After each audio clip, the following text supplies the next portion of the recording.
Hello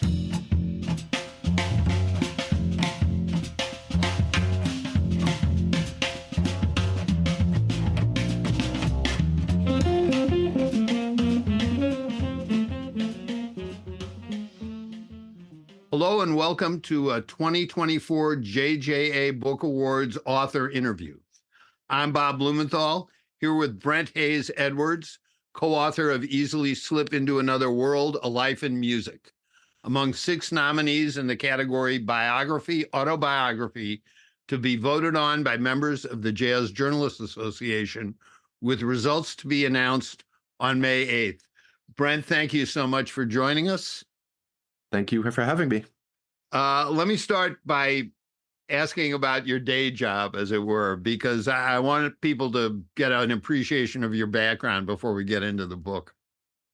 Well, I'm a professor in English and Comparative Literature at Columbia University. So my background and my training is as a literature scholar. And that's the main thing that I've worked on in terms of my teaching and my writing.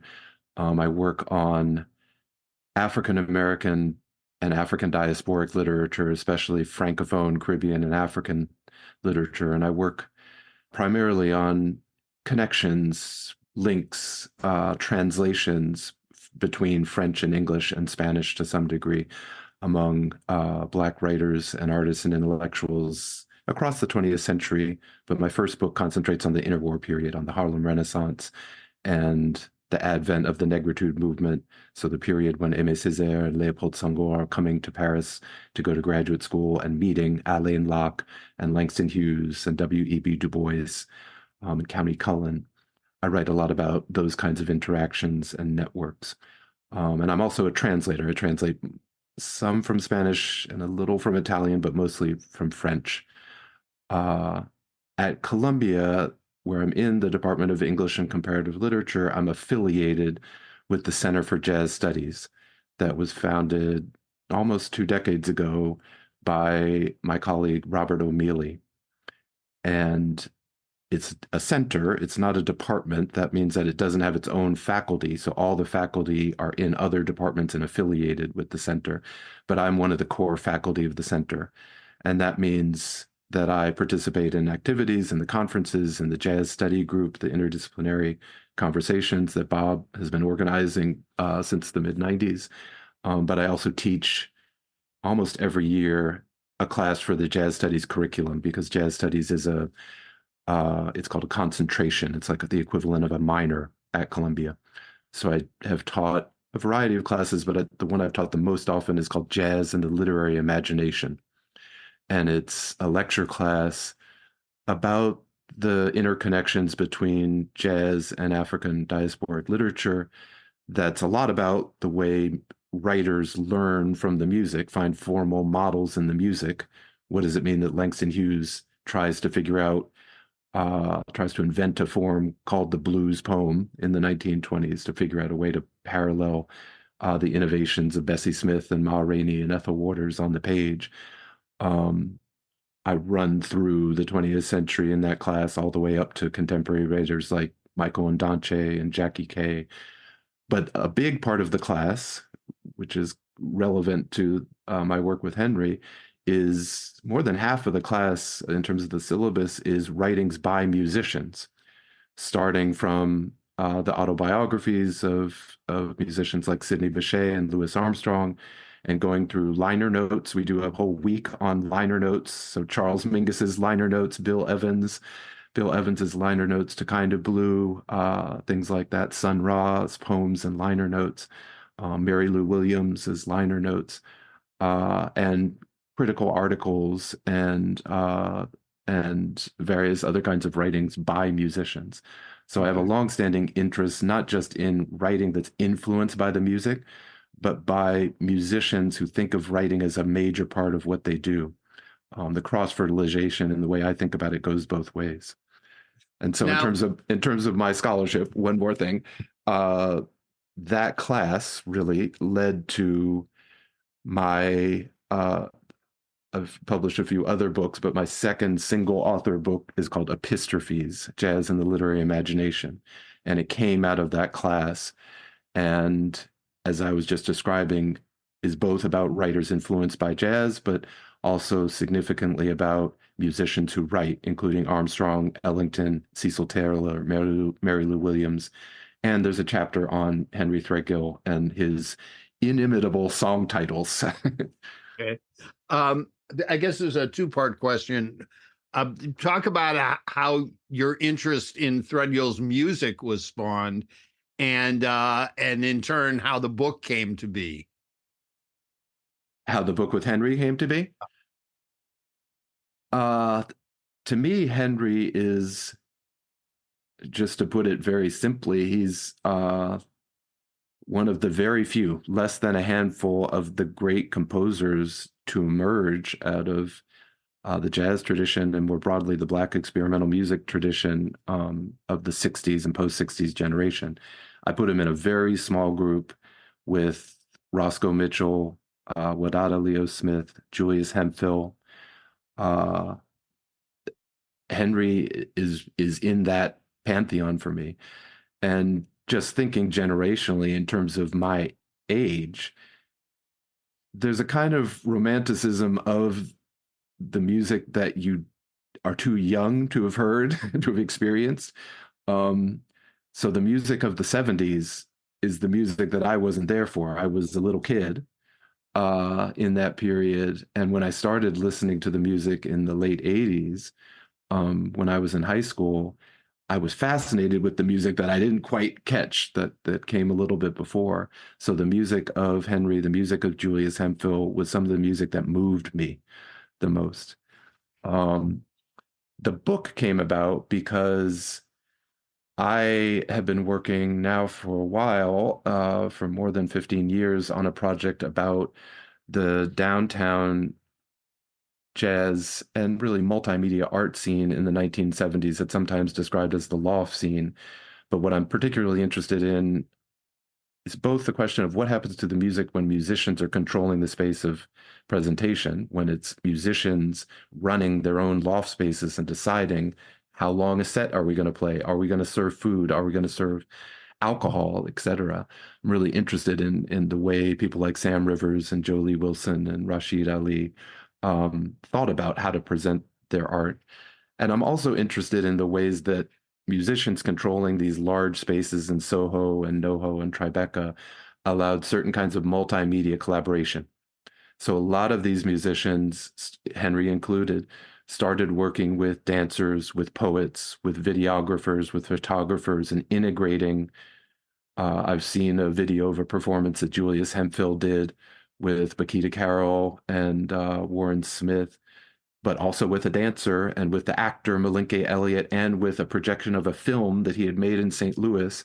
They present this multimedia extravaganza in Ornette Coleman's loft when Hemphill first comes to New York from St. Louis in the early 70s. And part of the moment to me is the emergence of these multimedia connections. Okay. So I was really interested in that, and I've been trying for a while to write about that. It's a hard topic to get your head around because it's big and capacious, and there's not a single institutional archive to go to. There are some collections in some libraries and archives, including the collection of Juma Sultan, the percussionist and bassist. His materials are here at Columbia, and he was one of the main figures behind Studio We on the Lower East Side. But to write about the loft scene, about this period, you really have to talk to people. And I've found that people still have collections, recordings, unreleased recordings in their closets.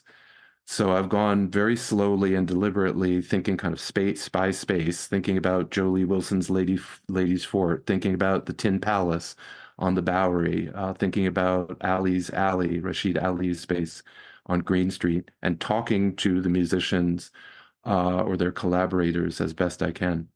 So the book really started out of my book, where Henry was one of the first musicians that I interviewed, not because he ran one of these spaces, but because he was one of those key AACM associated figures who gravitated to New York from Chicago in the mid 70s. And he played a lot in these lofts.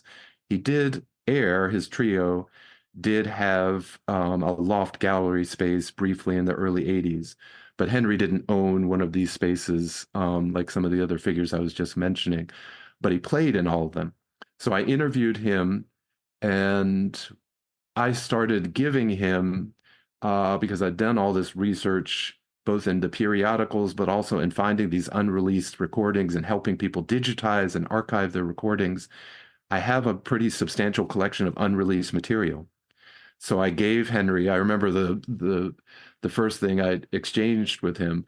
I met a photographer who had recorded what I believe is the first concert of Air, Henry Threadgill and Fred Hopkins and Steve McCall at La Mama, one of these loft spaces on East 3rd Street, what later became the New Eurekan Cafe, that same space, in the early spring of 1976.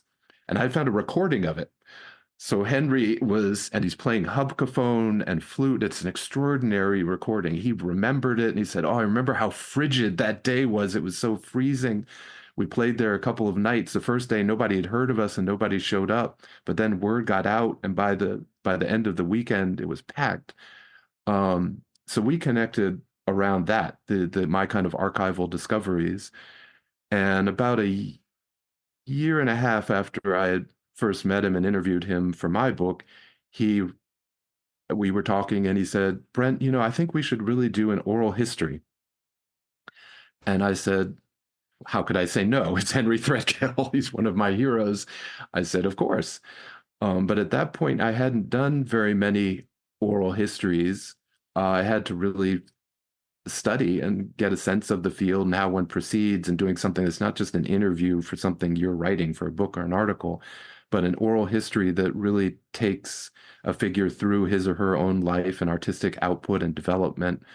It's a bigger, more ambitious kind of interviewing.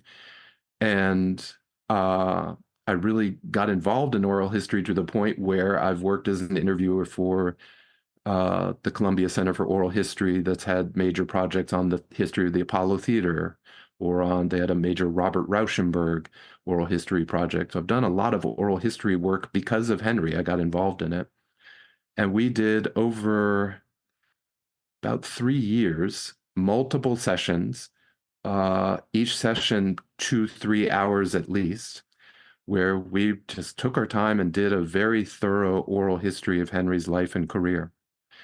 And out of that, I ended up with a pile of hundreds, literally hundreds, I think four or so hundred single-space pages of transcript of our conversations over those sessions over a few years.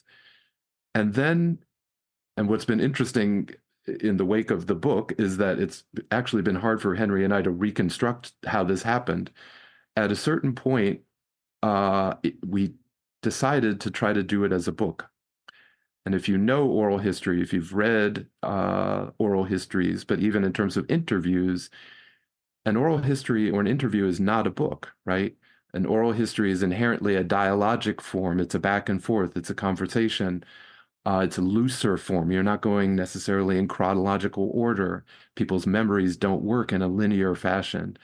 So it became a problem. How could we make all this material into a book that would have a real literary depth to it, have a real formal kind of integrity to it?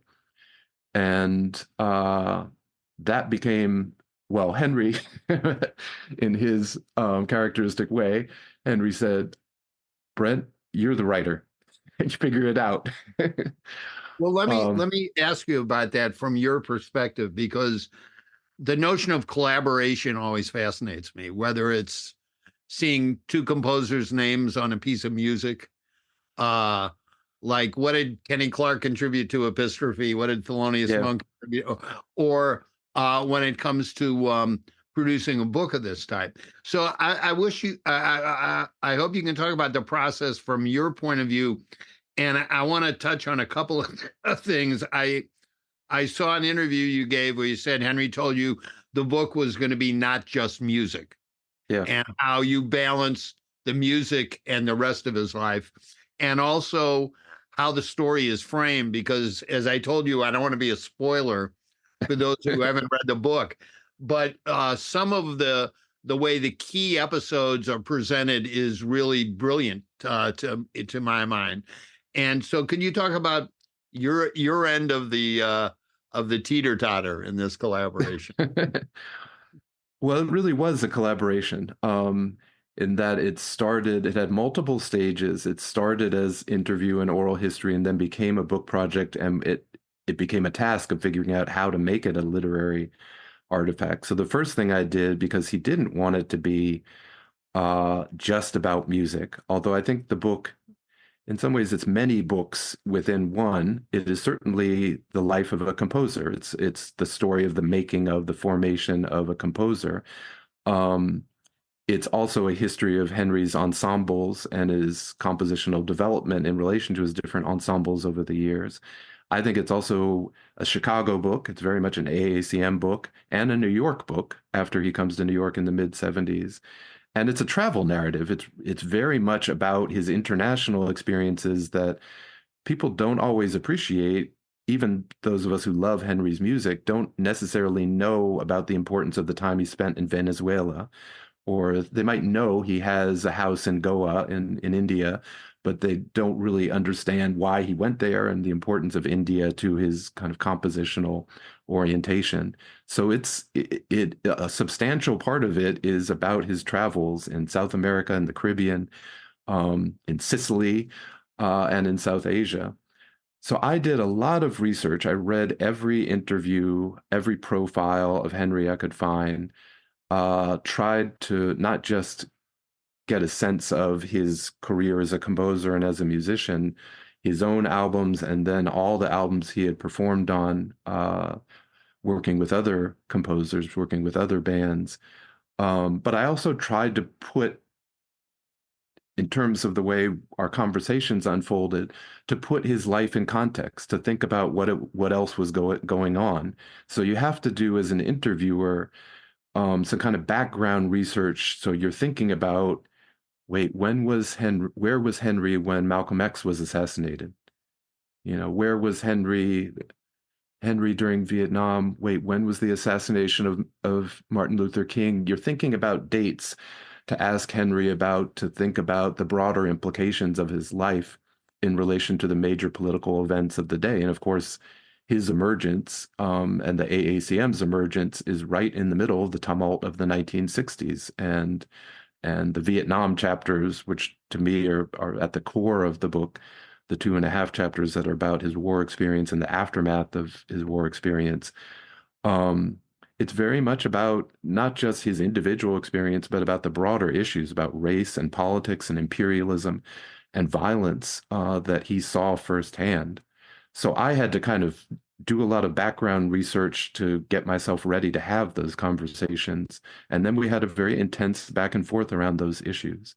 I also studied his own archive, and woven through the books, there are photographs and artifacts from his personal archives, including, graduation photos and as well as photos of his time in Vietnam and in New York and elsewhere. In terms of the form of the book, as I said, it left it up to me. He said, you figure it out. You're the writer. This is your part of the collaboration. I want you to figure out the form of it. And that felt like, frankly, a daunting, if not terrifying proposition, because of my respect for his music and the formal innovations of his music. This brilliant experimentalist, how can I do something on the page that's going to be adequate to that? Right? That was it just felt almost overwhelming. And I would come up with ideas, I would try different things, and then go to Henry, and he would read things, and we would talk about whether it worked and how to refashion the formal elements, the way it was put together formally, in order to do something formally that was somehow paralleling what he does in his music. The solution that I came up with, was to try to weave the stories he tells, because Henry is an extraordinary storyteller. vivid, detailed, great oral raconteur, and with an incredible charismatic voice and delivery. But he tells stories linearly. If he's telling you a story about, just to name one that didn't even make it into the book, about beating Muhammad Ali in Chicago. He had multiple run-ins with Muhammad Ali, just happened to run into Muhammad Ali, culminating with Muhammad Ali inviting him over to his house, and they had tea together. But he tells these linear stories, and what I decided to try to do, and then talked about it with Henry, was to try to use the stories in a modular form that was related to, it's not just imitating, but related to the modularity of his music, where there are parts, there are pieces that can be recombined in different ways. It's not just A, B, C, D structure, but Henry's music, you can have A and then D and then C backwards. The pieces can be moved around. And what I came up with and what I proposed to him was, what if we did the book that way, where we didn't just tell linear chronological stories? One of the first things he said to me is, I want to destroy linear time, when we were talking about the book. And I said, oh boy, how are we going to do that? And this was a way to move in that direction. Rather than just giving story after story, to weave the stories together. So it creates certain kinds of anticipation and certain kinds of tension, where you have a story that starts, but then you have to wait for it to be taken up later. There were specific things, in particular in the Vietnam chapters, where there's a formal device in the way that things are woven together that I think is initially, I don't want to spoil the surprise, but is initially puzzling and surprising, and you're not sure what's going on. That particular, those two particular chapters, chapters 3 and 4, were me trying to figure out how to do something that would learn from the formal experimentation of James Joyce in particular. Okay. Henry and I, from our first interview, he's obsessed with Ulysses. I mean, this is a composer who's going to see dance, who's going to see visual art. I see him at art shows in New York almost more than anywhere else, is reading literature. And the first time I met him, but also I remember during the interviews, he had Ulysses there. He was reading Joyce, rereading Ulysses, and talking about the formal, what he found inspiring about the formal innovations of Joyce. And there's a particular chapter in Ulysses, the Ithaca chapter, that has some of the formal mix that I tried to adapt for what happens in chapter 3 and 4 of the book. The catechism, the dialogic, there's a question and answer kind of format. So if you know Joyce, or if you know Henry loves Joyce, if you know the Ithaca chapter, you might get the reference.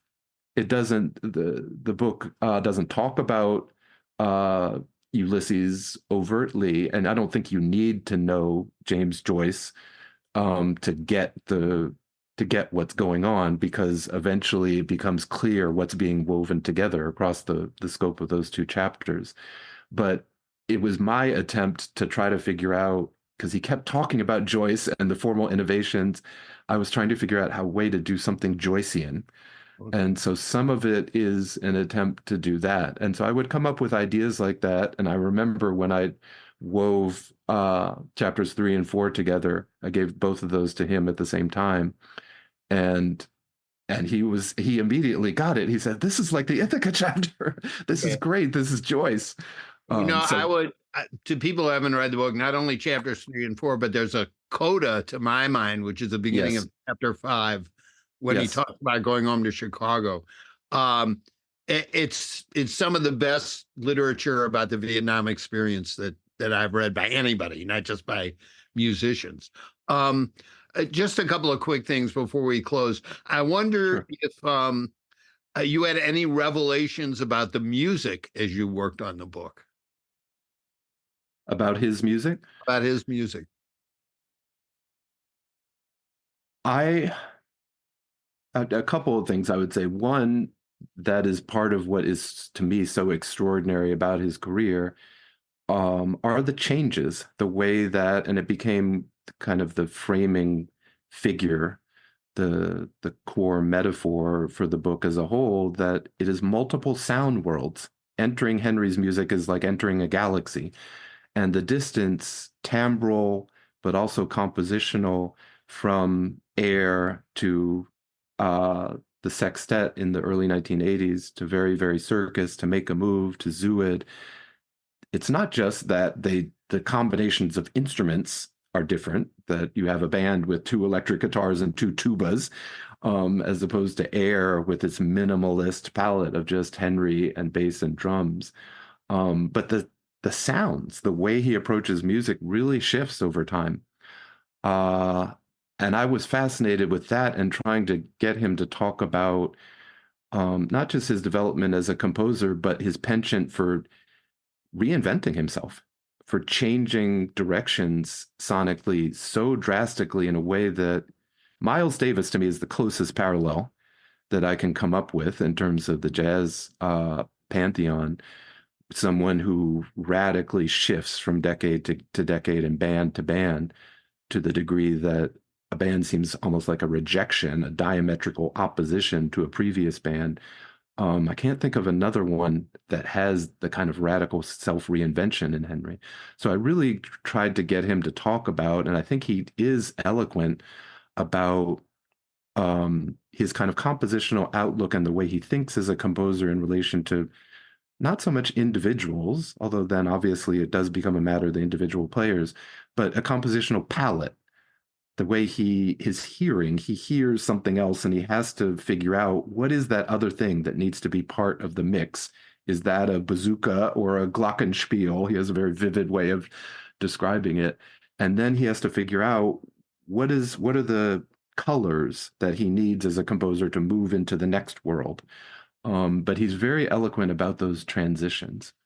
And then the other thing that I learned a lot about, that I insisted that we include at least a few pages on in the book, because it's so important to Henry's music over the past 2 decades, that I felt like we had to say something about it, is his intervallic compositional system. If you've heard Zooid or Ensemble Double Up, the more recent bands that he started working with after the turn of the millennium, his music sounds really different because it has a particular compositional system to it. And the harmony, it is certainly harmonic and often through composed, but the harmony is based on, rather than the consonants of the diatonic scale, it's based on intervals, on parallels among intervals.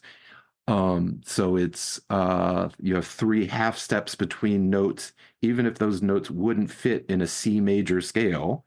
You can have 3 half steps in multiple harmonic architectures if we're talking about conventional Western harmony, but they are made to fit in the way he uses this intervallic harmony. And we did hours and hours and hours. He explained and wrote out the way he discovered this method. Well, he says, I didn't discover it. He says, this intervallic harmony is already there in diachronic harmony because it depends on the intervals that are in the well-tempered scale. It's not a microtonal. He's not inventing new intervals. He's taking those intervals and combining them in a different way. And it comes out of his understanding of the whole history of Western composition through Schomburg and Varese, long study and attempt to think, how do you take the next step? So he says, I didn't discover anything. It's something that's there. I didn't invent it. I just pulled out that's something that's already there. And we spent. We're running kind of long, so I want to ask you one final question. You're published by Knopf, which impresses me. And I wondered if you had a tough time selling the book, what reaction you got from publishers, because jazz books can be tough sells once they're written. Well, we didn't pitch it as a jazz book solely. Obviously, he's a major figure in the tradition, but the way Henry thinks about himself, I remember that one of the times we were doing an oral history and he had Philip Glass's memoir. He had Aaron Copland's memoir. He was thinking of himself in relation to great works by American composers, and telling his story in that orbit, not only or not relegated to a jazz history sphere. And the other thing that Henry is, that we made the argument that he's a downtown American iconoclast, visionary. So he belongs with Laurie Anderson and Philip Glass and Steve Reich and Anna Teresa de Keersmacher, uh, Bill T. Jones. We really made an argument that he's one of the great downtown experimental artists of that, 1970s generation, if we're talking about the arts in New York. And I think that's what Henry has enough cachet as a major cultural figure that he can get out of the box. He can get out of the jazz box, even if certainly he comes out of the tradition. We were able to convince some editors. We had multiple offers from major trade presses, and we were able to convince some editors that the story is not just a great jazz musician story. It's a story that is about a musician whose the resonance of his art goes beyond music and is about these multimedia collaborations and the multimedia downtown art scene. So that's how we pulled it off. It's also just that Henry's stories and Henry's life are so vivid, the book almost sells itself. It's not just, as you were saying, the Vietnam chapters are memorable if we're thinking about Vietnam memoirs or if we're thinking about war memoirs. There are things in the book and that Henry has lived through that make the book go beyond just the story of a musician. So we were able to take some of those parts of the book and go to editors and make a convincing case that Henry was worth taking a risk on. Yeah, we pulled it off, but that's what we were trying to do. So I'm glad we did, and I'm glad I'm enthused and excited by the reception that the book has received. Yeah. Well, thank you so much, Brent. You've been listening to The Buzz, the podcast of the Jazz Journalists Association. This edition has been edited by Wiz Petta, with John Michael's composition Big Vic as our theme. We've been speaking with Brent Hayes Edwards, co-author of Easily Slip into Another World, A Life in Music, a nominee for Book of the Year to be voted on by members of the JJA. The winners will be posted in May at www.jjajazzawards.org. And you can hear other interviews with nominated authors on other episodes of The Buzz. I'm Bob Blumenthal. Thanks for listening.